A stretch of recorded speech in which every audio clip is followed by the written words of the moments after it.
Hello guys, musta lahat guys? Kumusta? Sa lahat ng mga supporters at saka viewers at sa mga subscriber, kumusta kay lahat? Kumusta?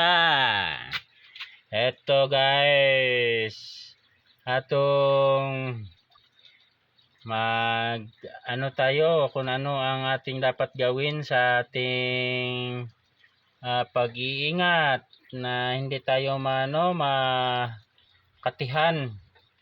Ito ang ating gawin guys, na samahan niyo ako guys sa kunting video natin ngayon sa paalam sa inyo nga itong klaseng hayop na ito dapat ating iwasan kay kung makuan sa ating balat makati. Ito guys, ang pangalan namin nito guys, dati sa guys ay sa Bisaya basol nga uod, kasi kung makatihan ka nito magbasol ka talaga. Kung sa Tagalog guys, magsisi. So ang pangalan nitong uod guys, sisi. Sisi guys, kasi magsisi ka talaga pag pag makatihan ka nito, matagal mawala ito. Ito ang klaseng uod na to, kailangan iwasan yung mga bata na hindi pa mga bata natin, kailangan turuan natin na hindi maglaro-laro sa ganito, kasi hindi naman ito mga gat, pero grabe naman ito kakate. Kahit maligo ka pa hindi mawala kung maano ka sa mga balahibo nito. Kailangan iwasan mo talaga guys, kay kung imuha tong lapitan at maano sa katawan mo guys, ay balat mo guys, ay nako, magsisi ka talaga guys. Bakit mo linaruan? Yan guys ang ating dapat gawin. Mag-ingat tayo guys. Kung makakita ka ng uod na ganito guys, kailangan iwasan mo guys, kasi grabe kakati ito guys. Yung mga balahibo niya guys, iwasan natin guys yung balahibo ng uod na ito guys. Ay nako guys, kung nasubukan ninyo ito guys, delikado guys. Delikado talaga guys. Itong yung uod na ito guys, delikado talaga guys.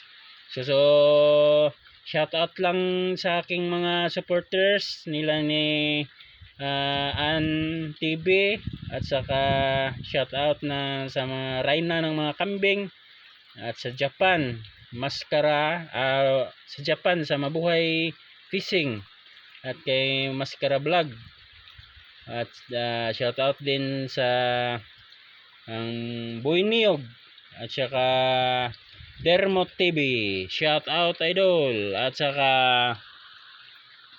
si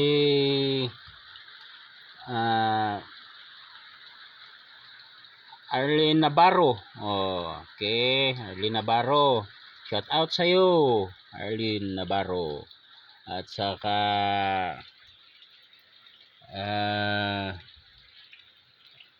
Kapak Nurse, shout out idol. Okay, shout out sa atong mga suki at saka walang sawang nagsusupport sa atin. Okay, ako nagsusupport din sa inyo guys, huwag kayong mag-alala. Okay,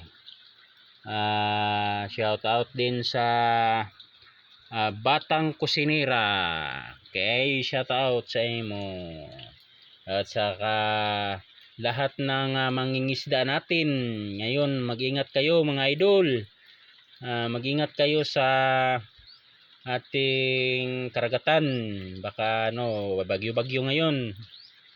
So mag-ingat ng ating mga magigiting mangingisda.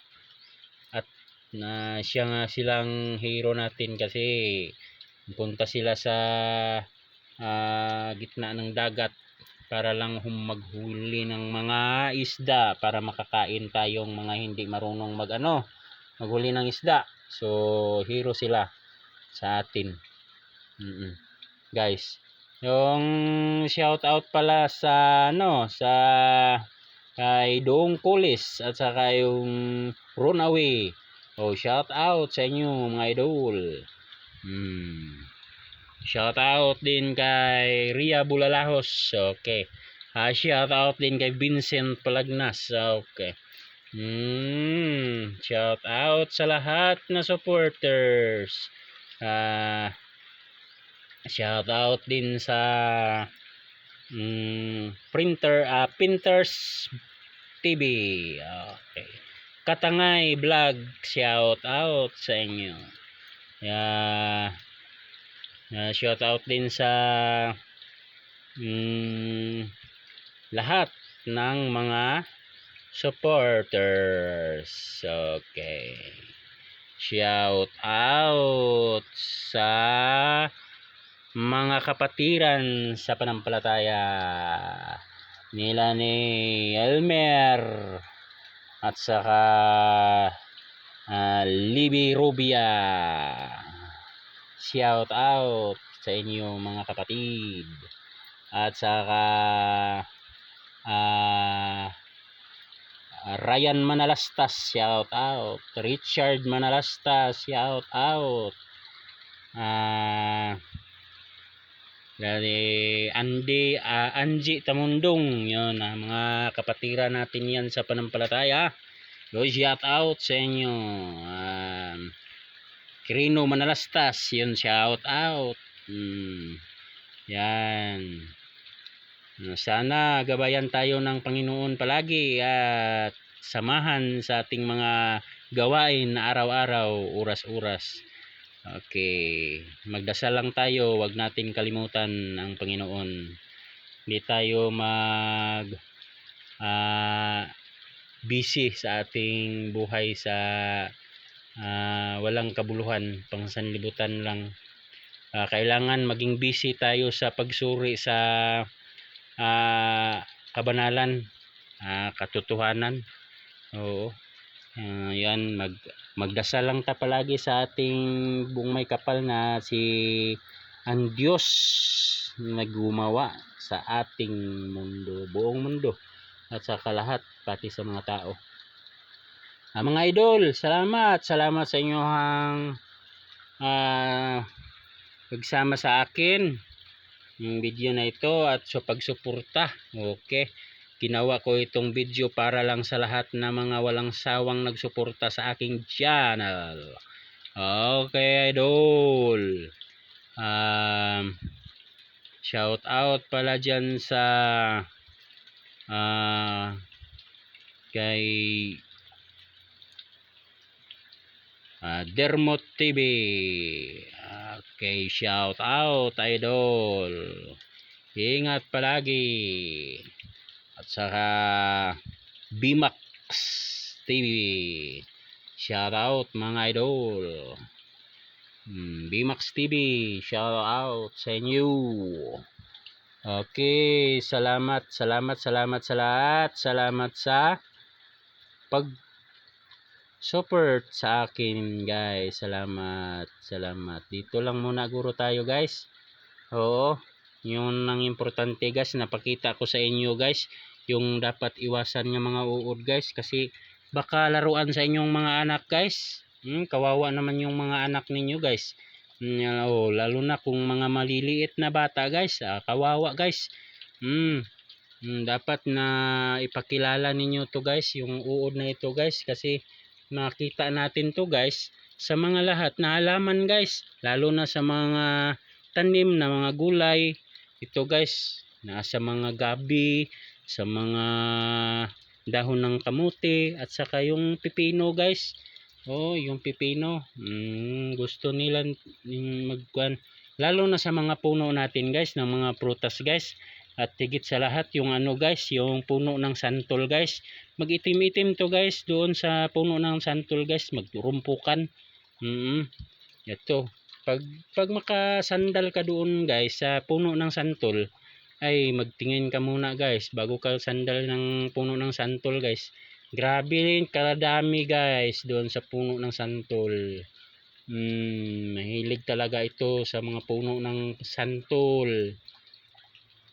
Kasi may malaking santol kami doon sa Bukidnon guys, Mindanao. Ay nag-itim-itim ito guys. Grabe kadami guys.